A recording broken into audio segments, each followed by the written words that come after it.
No estado de São Paulo e Minas Gerais é o pão de sal. Mas na capital paulista é mais chamado de pão francês. No Rio Grande do Sul é o famoso cacetinho. No Ceará, carioquinha. Mas ainda no Nordeste, para o sergipano, é pão jacó. Já em Manaus, na região norte, é o massa grossa. Ele tem nomes diferentes em cada região do Brasil, mas uma coisa é certa: quase todo mundo só começa o dia para valer mesmo depois de um café da manhã com um indispensável pãozinho na mesa. E o Arquivo A de hoje vai falar sobre ele e suas mais variadas formas e sabores.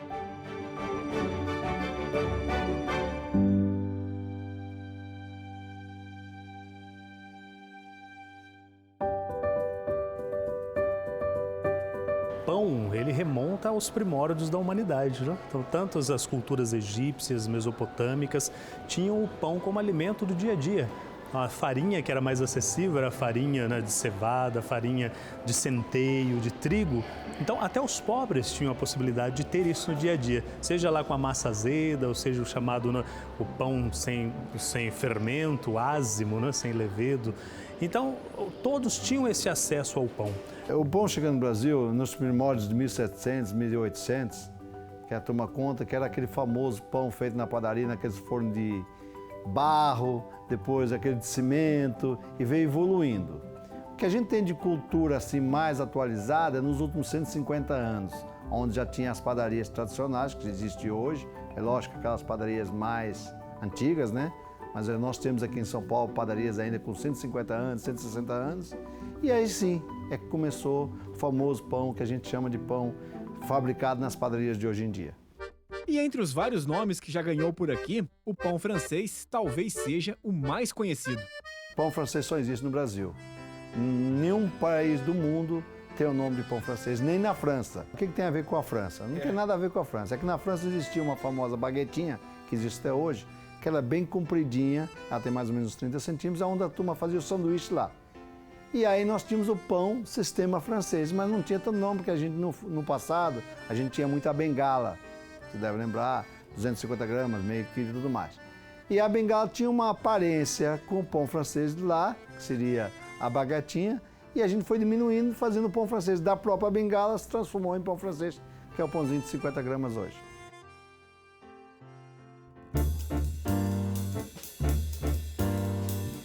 Catedral da Sé, bem no coração de São Paulo.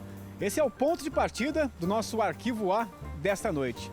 É que aqui do ladinho, bem perto, vamos conhecer a padaria mais antiga do Brasil, que no ano passado completou 150 anos. Vem comigo. Seja bem-vindo à Padaria Santa Teresa, frequentada por milhares de clientes desde 1872 e administrada pela família da Natália há pelo menos 3 gerações. Meu avô, na verdade, o sonho dele, o seu Jesus, né, era comprar essa padaria. Ele contava que ele passava de bondinho aqui na frente e ele sempre falou que essa padaria seria dele. E aí, em 95, os proprietários mesmo conversaram com ele e venderam para ele.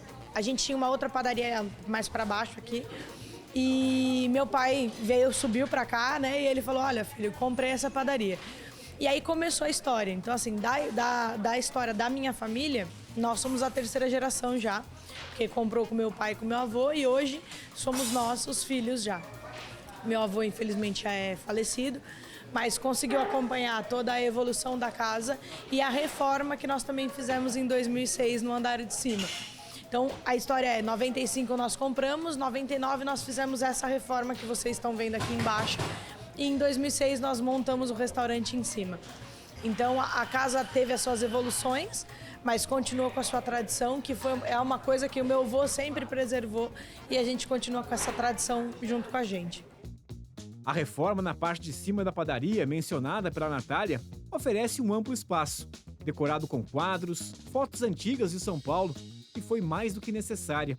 O local é ponto turístico da capital paulista, incluído nos roteiros de passeios. A padaria, que já foi frequentada por artistas como Nelson Gonçalves e Adoniran Barbosa, hoje recebe turistas de todo o país. Essa turma aí veio da região centro-oeste do Brasil. todos com água na boca para conhecer o tradicional pão na chapa e outras delícias do local. Eu sou do estado de Goiás, mas eu moro em Brasília há muitos anos, então me considero brasiliense e viemos a São Paulo para fazer um tour cultural. E aí a padaria mais antiga do país tá incluída nesse tour. Tá, essa padaria nos foi recomendada, que diz que ela é da época do Império e que é muito bem avaliada. Valdomiro é pernambucano. Aproveitou a estadia em São Paulo para saborear o tradicional café da manhã paulistano e falou da necessidade mesmo do pão francês no dia a dia. A marca do brasileiro é isso aí, o pãozinho com café, né? Pão na chapa ou um pão de forma. Né? Eu não saio de casa sem o meu pão de forma ali com um sanduíche, ou então simples, na manteiguinha e na chapa, na sanduicheira. Isso é. E padaria tem que ter pão na chapa, né? Já teve que sair sem? Sentiu falta? Sim, no meio da manhã a gente começa a sentir falta. Eu sinto falta do café com leite e um pãozinho no meio da manhã começa a bater aquela vontade, né? A gente tem trabalhado muito isso porque é um marco, né? São 150 anos, faz parte da casa, faz parte da história de São Paulo. Então tem muita gente que vem de outros estados conhecer São Paulo, ver alguns pontos turísticos e os guias trazem aqui, a parada é aqui. Então final de semana, principalmente sábado, a gente trabalha muito com isso. Tem ônibus que param e descem em 40, 50 pessoas e a gente tem parceria com o pessoal que faz turismo pela cidade e que o ponto é aqui, a parada é aqui, de gringos, de pessoas que também querem conhecer só São Paulo. Toda a parada é aqui para eles conhecerem a história daqui também, a história da coxa creme, da canja e da história da padaria. E qual será o segredo para essa receita de sucesso que há mais de 150 anos segue atraindo clientes de todo o país? Eu acho que o segredo é entender que a evolução vem e as pessoas também mudam de alguns gostos, algumas vontades. O café da manhã sempre foi muito comum no paulistano, eles sempre tomam com pão na chapa, é uma média, e aí algumas coisas vão evoluindo, como eu falei. Então, por exemplo, hoje tem o café com leite, que é o comum, e o pão na chapa não é mais só pão na chapa. Tem muita gente que gosta do pão na chapa com requeijão. Então as coisas vão melhorando, vão crescendo e a gente tem que acompanhar. Eu acho que isso é você manter 150 anos, é você conseguir acompanhar os gostos das pessoas.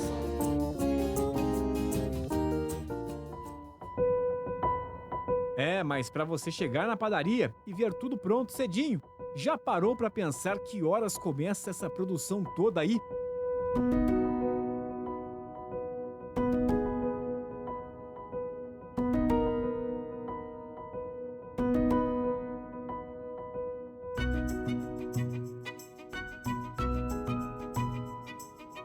Nossa equipe foi buscar essa resposta para você. E olha, vou te falar, nem dormimos direito, porque logo no começo da madrugada já estávamos na estrada para encontrar o nosso próximo entrevistado.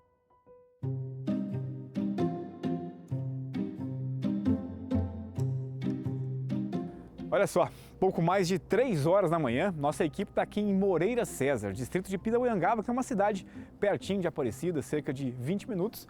Nosso amigo está chegando aqui, o José Cristiano, que é o padeiro. Nosso personagem de hoje aqui. José, prazer, Renato. Prazer. Tudo bem? Bom.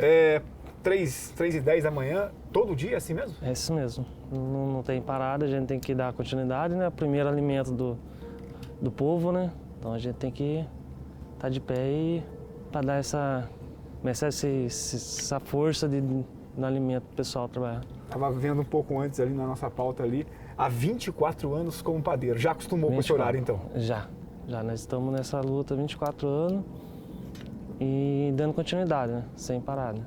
Pois é, pra gente então que dormiu ali 11 horas, meia-noite, para acordar às 2h30 da manhã, imagina você então, a rotina como é que deve ser, né? A gente não pode desistir, né? Não pode desanimar. E não pode atrasar, porque tá todo mundo esperando o pãozinho lá. Exatamente. Vamos lá então, José. Vamos lá.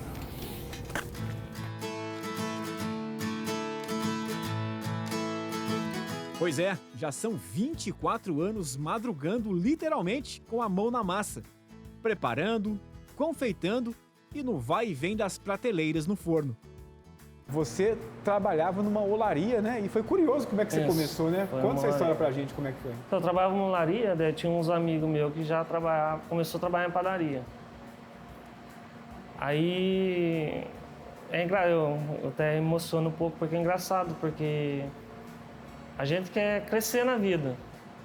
Então, sem estudo, sem nada. Se não fazer a parte da padaria, ele falou, não ensino. Tava precisando de um padeiro na padaria, só que eu não sabia fazer nada. Ele falou, mas tem disposição? Tem. Aí eu comecei a entrar escondido na padaria à noite do dono. Eu ficava entre meia-noite e 4 horas da manhã, escondido. Trabalhava, daí entrava o rapaz às 4 horas da manhã fazer a entrega, eu ficava atrás de um forno escondido. Aí ele saía, eu pegava e ia embora. Eu tinha que dormir um pouquinho e trabalhar na larica. Eu entrava às 6 horas da manhã, 6h30 mais ou menos. Mas foi assim que comecei a trabalhar na padaria, escondido. Um sacrifício para você poder aprender Exatamente. a profissão. E foi rápido? Como é que foi isso? Foi um processo de umas 2 semanas mais ou menos, escondido. Aí depois que eu cheguei, falei com o dono, conversei com ele, daí ele falou, mas você sabe fazer? Eu falei, eu sei um pouco, o básico. Aí ele me deu a oportunidade e estou aí no caminho da panificação. E você chegou a contar pro dono? Ainda não, ele vai descobrir. Ele vai descobrir agora? Vai descobrir. E o que você mais gosta de fazer? Tem uma coisa em especial? Um pão especial ou uma outra coisa? Gosto de mexer muito com doce, confeitaria. Não sou muito especializado na confeitaria, mas eu gosto de mexer muito com confeitaria. Esses pãezinhos doces, bonitos que a gente vê aí, você que prepara aqui na padaria. Depois de um bom tempo como padeiro, o Cristiano resolveu se aventurar por outras áreas, mas ficou desempregado e, com a mulher grávida, voltou de vez para a profissão, na qual hoje se sente realizado. É um amor, né? Eu sou apaixonado pelo que eu faço, não troco isso não. O que eu faço hoje em dia, primeiro alimento das pessoas, do trabalhador, né? Eu vejo o pessoal passando aqui para tomar café. Para mim é tudo bom. E para quem está começando agora, Cristiano, na profissão, o que você aconselha? Calma, ter calma. A panificação em si, ela não é um processo rápido. Então você tem que ter calma. Você não vai aprender do dia para a noite. Qualquer profissão você não aprende do dia para a noite. Você tem que ter calma. E mexer com massa, ela vai muito da gente, do amor, do carinho. Então não adianta você chegar estressado ou nervoso. Então você tem que ter calma para mexer com o produto. É um carinho que você tem que pôr a mais para deixar o produto bonito, na hora do cliente receber, ficar feliz, satisfeito. É uma arte também, né? É uma arte.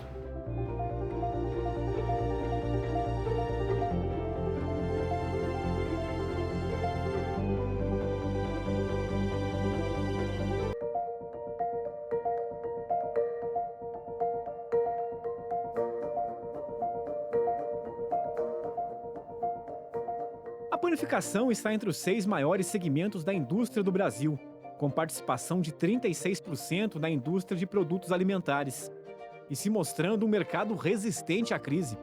O setor cresceu cerca de 3% em 2019 e dobrou esse crescimento em 2020, que foi o ano mais difícil da pandemia no Brasil, e com um faturamento anual próximo de 106 bilhões de reais.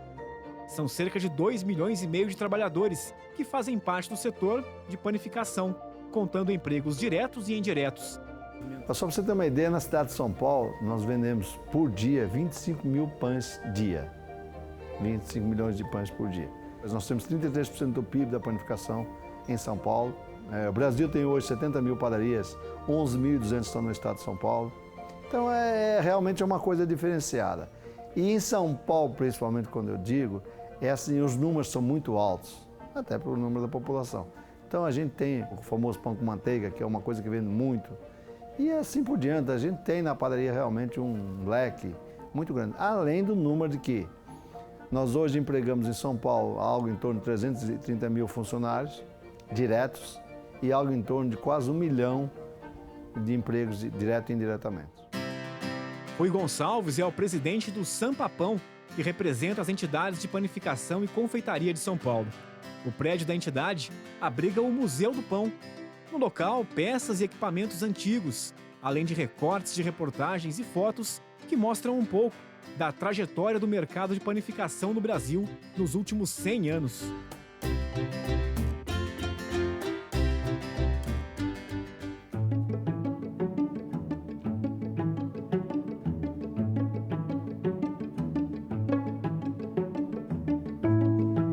Um setor que se adaptou aos novos tempos, para além de conquistar cada vez mais clientes.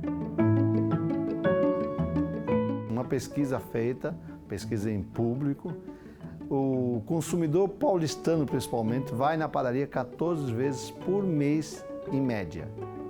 Tem aqueles que vão todos os dias, mas quem não vai todo dia vai 14 vezes em média na padaria. É um número muito bom. O segundo colocado, só para você ter uma ideia, é a farmácia, 3 vezes por mês. A padaria hoje, principalmente, a padaria mudou muito nos últimos anos, onde ela se tornou o quê? Um lugar próprio para o café da manhã. Você tomar o famoso pingado de pão com manteiga na chapa ou sem chapa.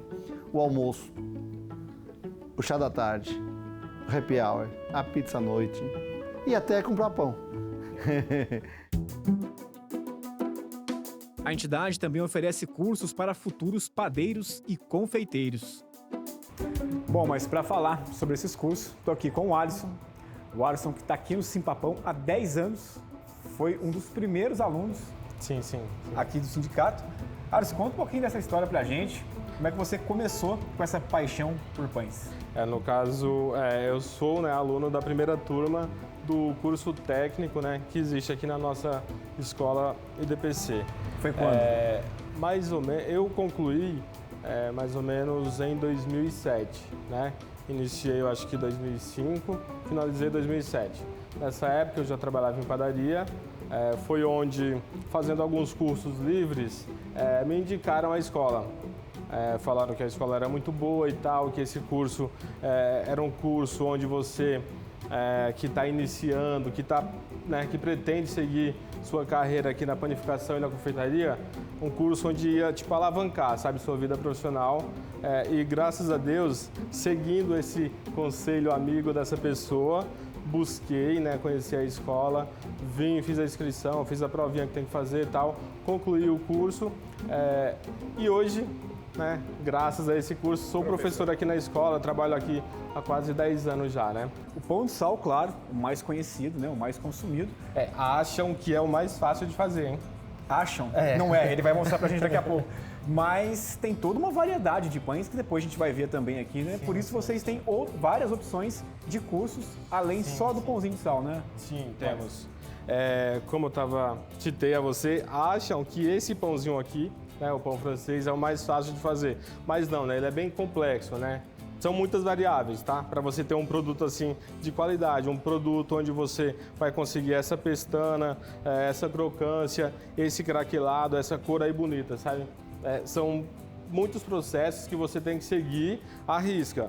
E isso você vai aprender onde? Aqui na escola, Você tem que buscar conhecimento, você tem que estudar. E para isso, a gente vai dar uma pincelada aqui, citar os ingredientes aí da nossa massa do pão francês, que é a base para uma variedade de pão, Tudo começa por aqui, ó. Água, farinha, sal e fermento, Tudo começa por aqui. Até a gente conversando antes, quando eu vi essa simplicidade aqui, eu falei, eu vou fazer em casa.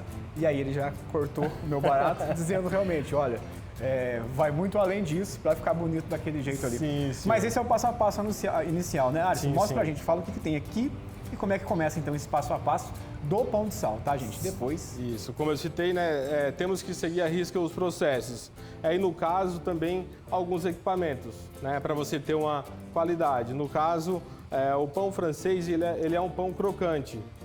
Ele precisa de vapor, Então, precisa de um forno específico, que no caso tenha o vapor.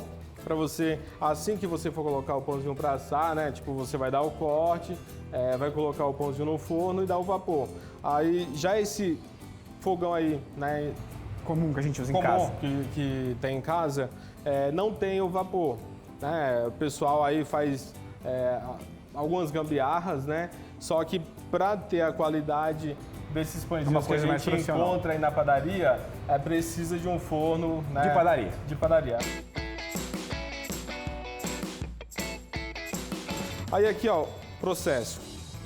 Farinha, melhorador, fermento, tudo aqui, ó. E sal, tá?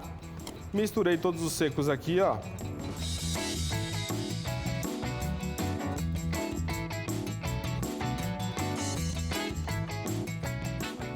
Agora, adicionar água. O que você acha? Água, já posso adicionar total aqui ou não? Não, aos poucos. Aos poucos, hein? É isso aí. Você tá fazendo curso aqui na escola? Não, minha sogra faz pão, que é uma beleza também. Ah. E aí eu tenho umas dicas com ela aqui. É isso aí.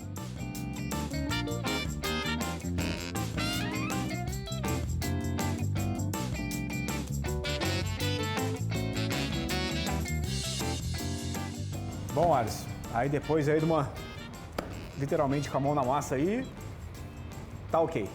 Isso, ó. Aqui, né, após aí seus 15, 20 minutinhos aqui sovando, agora conseguimos atingir o ponto de véu, né, que é o ponto específico, ponto que a gente precisa para você dar leveza ao seu pão, sabe? Dar leveza para o seu pão ter uma estrutura boa, né?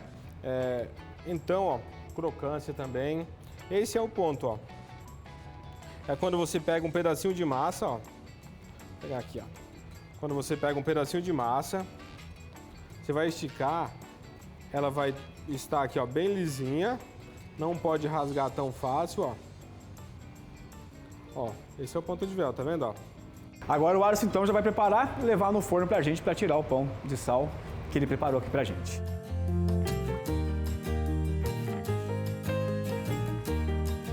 Deixa eu fazer o cortezinho pelo menos, pode? Vamos lá. Você pode usar a imagem, o cortezinho pode. Nossa, é difícil, rapaz. Olha que o negócio é difícil mesmo. Ó, olha só a posição da ginete que você tá pegando. Quando eu cortei, ó, eu deixei ele mais assim, ó. Quando você faz isso, não vem. Aí vai repuxar aqui, ó, a massa, tá? Quando você deixa essa parte mais para baixo, ela escorrega mais fácil. Ah, entendi. Tá vendo, gente? São técnicas. Olha isso. Ó, já melhorou. Já melhorou. Isso mesmo. Já melhorou.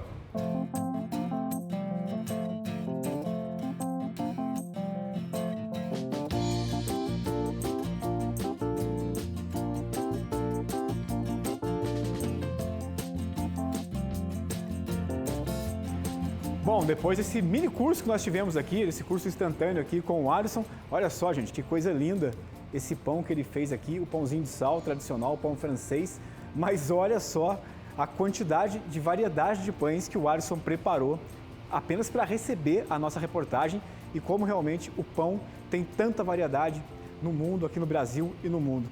Ô Alisson, isso aqui eu já falei outras vezes aqui no programa, é uma arte realmente, né?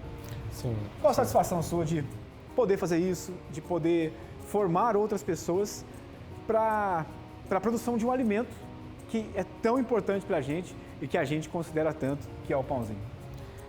Então, para mim é uma alegria assim que às vezes eu fico até sem palavras, né, para citar o quanto eu sou feliz em fazer o que eu faço hoje, né, principalmente ministrar aula.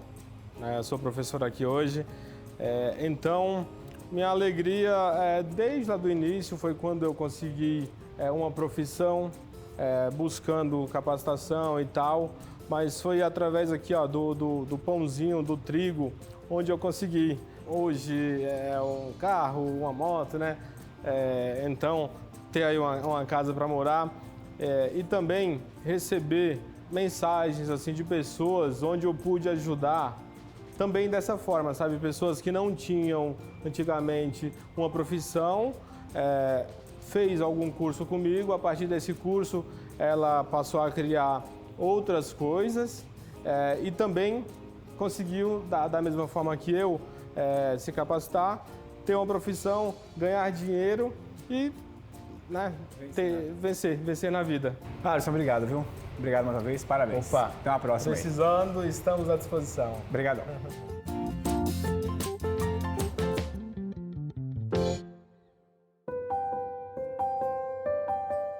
Da capital paulista, voltamos para a capital Mariana da Fé.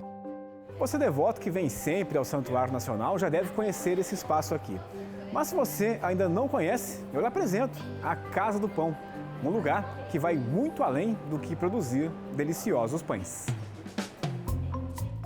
O Mão na Massa é um dos projetos sociais mantidos pelo Santuário Nacional e que transforma vidas. O jovem que está no curso e se destaca pode ter uma oportunidade na Casa do Pão. E aqui está um grande exemplo. O Jairo atualmente é gerente comercial e adivinha só como ele começou. Eu entrei aqui há 15 anos atrás. A Casa do Pão, quando eu entrei, ela tinha praticamente uns 7 meses de vida, vamos assim dizer, né? Mas o projeto Mãos na Massa já existia, né?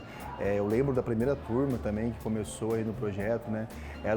É um projeto muito rico, na verdade, né? Que fornece aí para o mercado de trabalho uma profissão que hoje é bem difícil de encontrar, que é a profissão de padeiro industrial, né? E também de confeitaria, né? Uma profissão muito digna. Eu fui padeiro, né? Aqui dentro da casa mesmo, né? Então, assim, bem difícil de se encontrar. Mas é um projeto muito lindo, que pega esses jovens, né? Consegue transformar eles em um profissional de extremo nível, né? De alto nível, na verdade, né? Tem toda a certificação pelo Senai e tudo mais. Então, assim, é um projeto muito bem estruturado que profissionaliza realmente os nossos jovens. Eu me encantei com a profissão, não era um negócio realmente que eu pensava, mas é um descobrimento, né? Quando a gente é jovem, a gente quer viver muitas coisas, né? Então, a gente acaba experimentando várias coisas e, com isso, também gostando de várias coisas. Então, eu fui padeiro aqui na Casa do Pão durante 3 anos, né? Onde construí a minha história, iniciei a minha história com o Santuário Nacional e também com essa casa aqui, né? Então eu tenho muito orgulho de ter participado disso aqui, de ter vivido e hoje podendo ser o gestor, né, de todo o comercial, inclusive também da Casa do Pão. O Renan seguiu pelo mesmo caminho. Ele entrou nos projetos sociais do santuário ainda criança e hoje é auxiliar de produção na Casa do Pão. Eu entrei na Casa do Pequeno Trabalhador com 7 anos de idade. Lá eu fiquei até os 14 anos. Que quando eu poderia sair para trabalhar como jovem aprendiz, surgiu a oportunidade na época de trabalhar no projeto social Mãos na Massa. Fiz o processo seletivo, eu e mais alguns 14 aprendizes, que na época a gente tinha 14, 15, 16 anos. E passei no processo seletivo, entrei, fiz o curso durante 10 meses, aqui na Casa do Pão mesmo, onde nele eu pude aprender tudo sobre padaria. A gente aprendeu um pouco sobre cozinha, que foi na cidade do Romeiro, e a gente tinha aulas teóricas de português, matemática, como fosse um complemento do ensino médio. O legal de vir para a padaria é você aprender como faz um pão, como desenvolve um pão. Você imagina, tipo assim, você chega na padaria, compra aquele pãozinho, mas você não sabe o processo que foi feito lá atrás. Você não sabe qual que era o trabalho do padeiro, como que era o trigo, a hora de colocar o fermento, a hora de colocar água, manteiga. E no curso eu pude aprender a desenvolver essa técnica.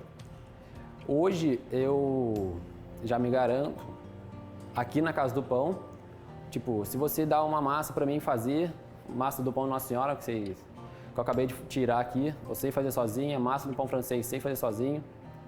E aprendizado para minha vida, em casa, eu costumo ajudar minha avó, minha mãe, a fazer um bolo. Aprendizado que faz questão de demonstrar na casa dele também. Minha mãe ela gosta muito de torta de frango. Ela quer fazer uma torta, ela tenta lá do jeito que ela aprendeu com a mãe dela, aqui aprendi de outro jeito, eu acho que é um jeito mais fácil. Daí a gente às vezes acaba até brigando, entre aspas, tipo assim, faz assim, faz aquilo, faz aquilo. Daí eu falo pra ela, faz assim que é mais fácil, aprendi lá assim no curso. E é pra minha vida isso, cara. E entre os produtos de dar água na boca de quem passa por aqui, está o preferido dos clientes, o pão de Nossa Senhora, criado em 2009 e que desde então ganhou o coração dos devotos.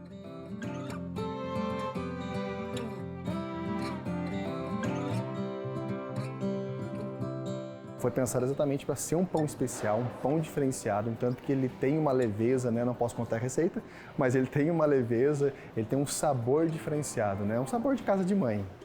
E assim, colocando a mão na massa, eles seguem levando os conhecimentos de padeiro para todos e de cidadãos para a vida. Eu cresci numa periferia da cidade, onde, tipo assim, a gente tinha 2 caminhos de escolha. Muitos amigos meus, infelizmente, não tiveram a mesma oportunidade que eu tive. Eu vim, estudei, fiz o curso. Hoje eu me sinto um homem formado, tenho uma visão de carreira próspera, não segui o caminho errado, graças a Deus. E graças ao apoio dos projetos, eu pude ver oportunidades de formações e aqui no santuário pude ver que tenho possibilidades de subir de cargo e seguir carreira aqui dentro do santuário. Encontrei pessoas fora daqui do santuário, pessoas já me pararam na rua, que sabem que eu trabalho aqui no santuário, aqui na Casa do Pão, e me pedem, nossa, que sempre quando eu vou lá, nossa, sinto aquele cheiro gostoso daquele lugar, lá é um lugar muito bom, e querem, tipo, saber o que a gente tem de especial. O que a gente tem de especial aqui é amor, carinho e dedicação pelo nosso trabalho. Isso aqui representa, para mim, o início de tudo, da minha carreira profissional aqui dentro, né? Então, como eu disse, eu tenho um carinho muito especial por esse ambiente de Casa do Pão, né? Por todos, na verdade, que trabalham aqui, né? Muitos dos que estão aqui não são lá do início, né? São poucos hoje os que estão aqui no início ainda, mas eu tenho um carinho especial por essas paredes, por esses locais que estão aqui dentro, né? Então, eu vivi muita coisa positiva aqui dentro. Então, para mim é sempre um carinho muito grande quando eu penso na Casa do Pão.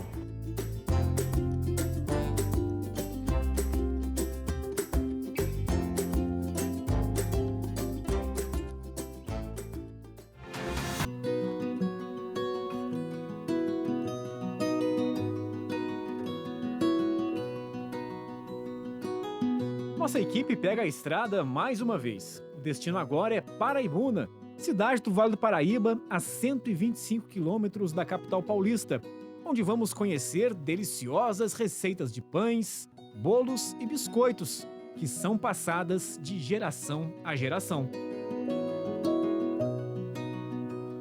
E próximo ao centro da cidade, encontramos este cenário típico de uma casa na roça.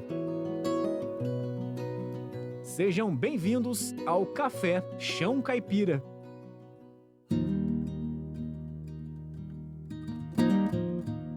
Bom, quem nos recebe aqui com muito carinho, aliás, com muita cordialidade, nesse ambiente gostoso, é a dona Irene, que há muitos anos já vem passando de geração para geração esses deliciosos pães, bolos, bolinhos que eles fazem, e ela vai contar essa história pra gente. Então, dona Irene, obrigado, viu? Eu que agradeço a presença de vocês aqui. Obrigado por receber a gente aqui, a equipe, mais uma vez, da TV Aparecida. Conta pra gente, né? Uma das ideias nossas desse programa é sobre essas receitas de família para família que passa, de pães. Como é que é essa história na sua família? Então, a gente morava numa fazenda, era tudo muito longe, né? E a minha mãe já foi fazendo essas coisas por causa da distância de vir até a cidade. E também não tinha muitos recursos para estar vindo, para estar pegando essas coisas. E ela já falava, vou fazer umas coisas aqui, que já pegou da minha avó, foi criando essas receitas, foi dando certo. Aí a gente procurou, quando a gente começou a entender mais um pouquinho, a gente falava assim, mãe, vamos fazer uma coisa diferente, vamos fazer de torresmo. Que na época ela só fazia de carne, sabe? Mas a gente tem que variar um pouquinho. Aí a gente começou a fazer essas coisas e foi dando certo. Aí a gente começou a abrir o leque, sabe? Aí fazia mais de verdura, tudo. Aí os meus avós, que já tinham passado para minha mãe essa receita, eles vinham em casa, davam mais orientação, como sovar bem a massa, sabe? O segredo está ali. Não pode também, olha só as pessoas antigas como é que era. Não podia chegar uma pessoa, ficar falando muito, que o pão às vezes não saía gostoso. Então tudo isso a gente foi pegando, sabe?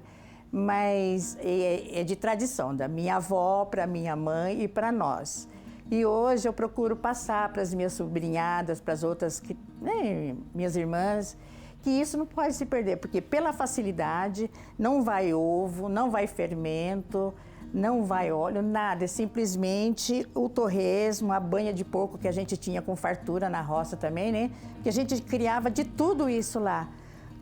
Então, tudo isso era bem mais prático. Inicialmente era só para o consumo da família mesmo. Só para o consumo da família. Imagino que a família era grande. Sim. Já na época. E como é que vocês começaram a vender esses pães para... Foi depois que eu vim para a cidade, há mais de 30 anos atrás. Daí o pessoal, né, às vezes os vizinhos falavam, queria comer um pão. Eu falei, então espera aí. Rapidinho a gente faz, porque é prático, muito prático, sabe? Aí eu já fazia os pão, aí começou a espalhar. Daí começou já... Aquele boca a boca mesmo. Exatamente, o boca a boca, que é muito importante. Aí foi espalhando e hoje dá certo. O pessoal gosta muito.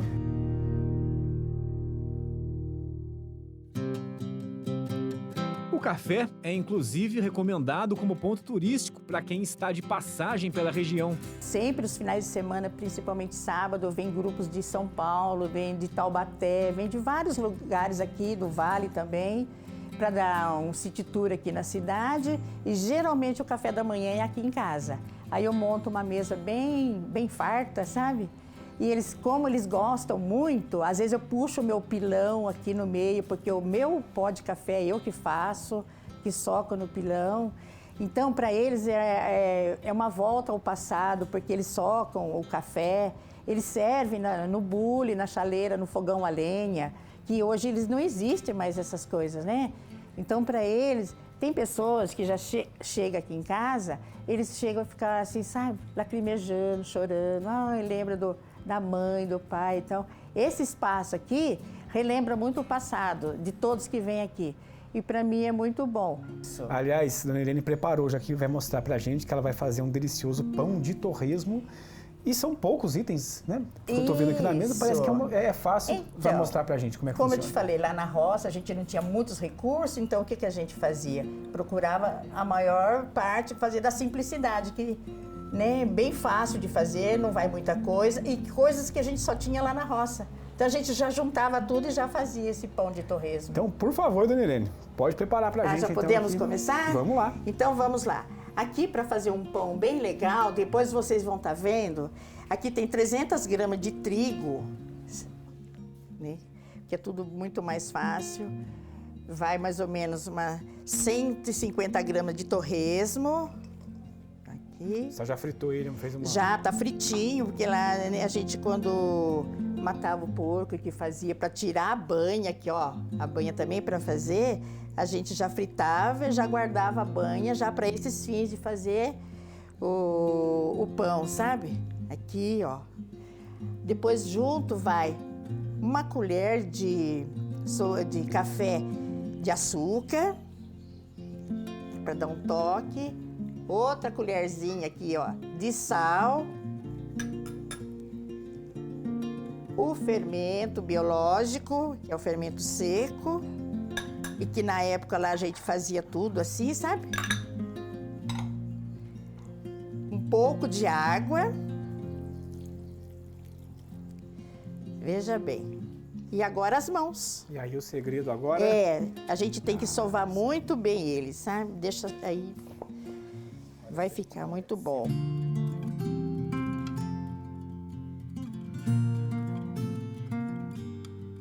Dona Irene, foi quanto tempo mexendo então nessa massa aí? Coisinha rápida, hein? Essa massa aqui é muito prática, passou aqui super uns rápido. 5 minutos aqui. Mais ou menos de 5 a 10 minutos você faz a massa. Tá pronto? Olha tá que ideal? ficou bem lisinho, ó. Agora a gente vai levar lá em cima do fogão de lenha, cobrir com um pano e deixar em torno de meia hora, mais ou menos. Aí ele vai dobrar de volume. Daí a gente já aproveita e já põe pra assar.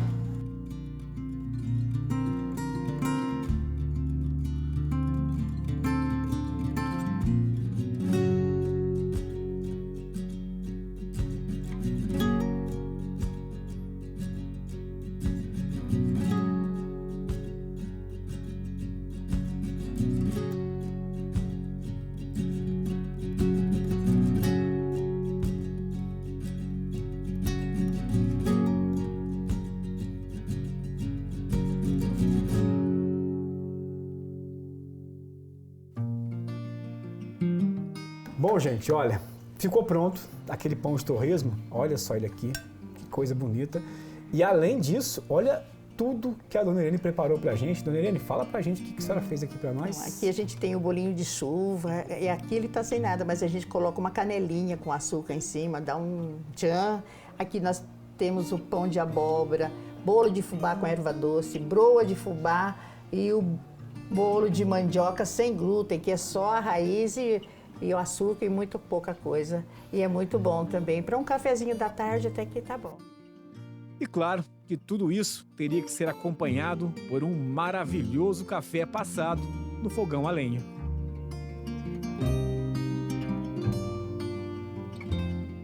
Ó, esse café aqui é diferente porque é torrado e socado no pilão. Eu que faço todo esse processo. E com tudo isso aqui, não, tchau, fica muito bom. Dona Irene, muito obrigado, viu? Eu que agradeço. Por receber a gente, por esse banquete que a senhora preparou para nós aqui, tá? E então, gente, agora a gente precisa parar porque a gente tem um trabalho difícil para fazer agora com a nossa equipe, não é mesmo? Isso, agora Obrigado. A gente vai para a parte pior, né? Ó.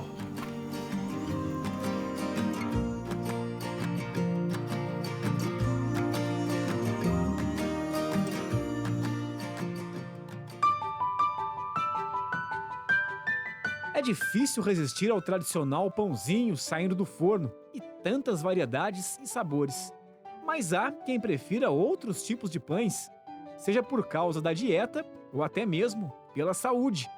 Foi este motivo, aliás, que transformou a vida dessa família de Taubaté, no interior de São Paulo. A Júlia tem 12 anos hoje, né? Mas há mais ou menos 10, 11 anos atrás, ela tinha uma grande dificuldade, né? Tinha um intestino muito preso. Então a gente foi levando no médico, tudo. E nesse tempo, aí a gente descobriu que ela era alérgica a uma série de coisas. Então, a ovo, leite, trigo, soja.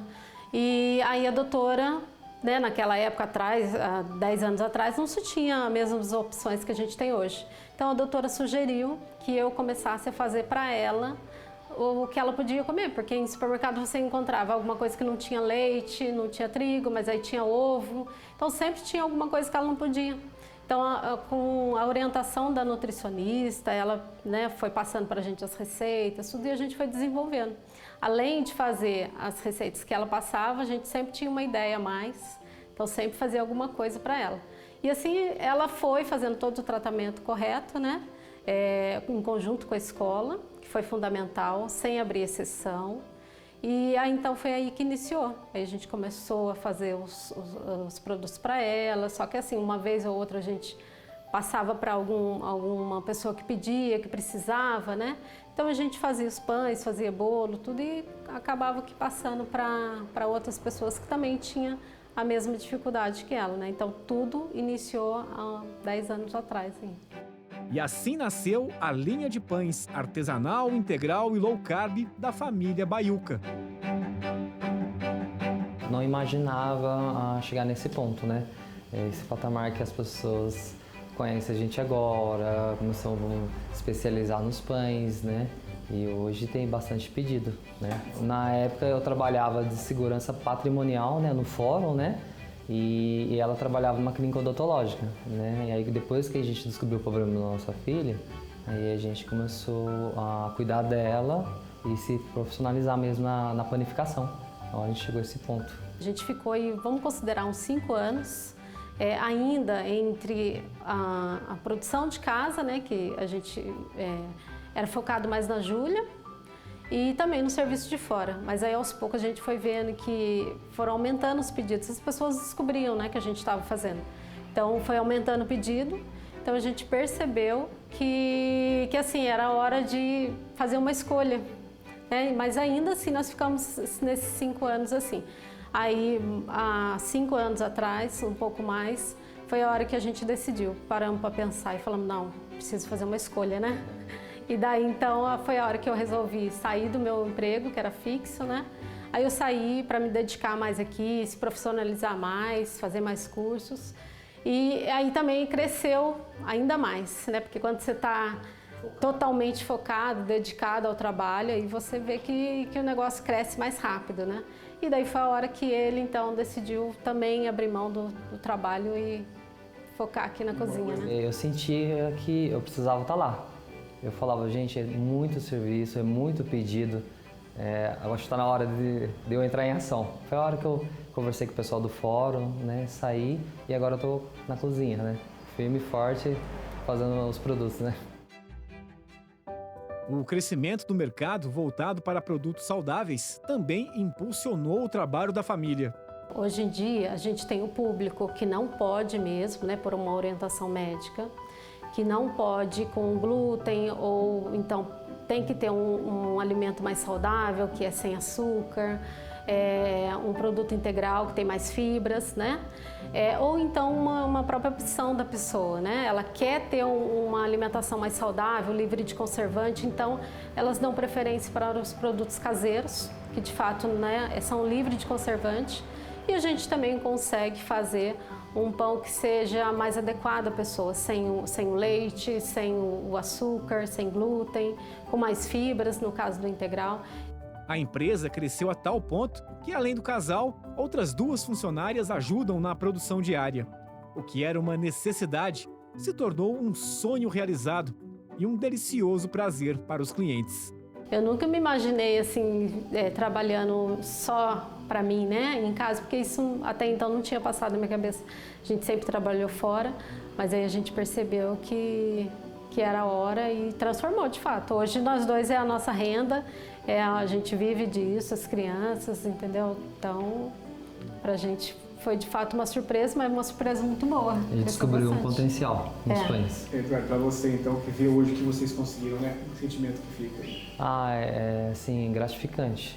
Eu só tenho que comentar que é gratificante. Por causa da minha filha, foi um incentivo maior para a gente trabalhar. Sem contar também que a gente é uma sintonia, eu com a minha esposa. A gente trabalha na cozinha, a gente gosta, a gente ama a cozinha, então isso deu muito certo.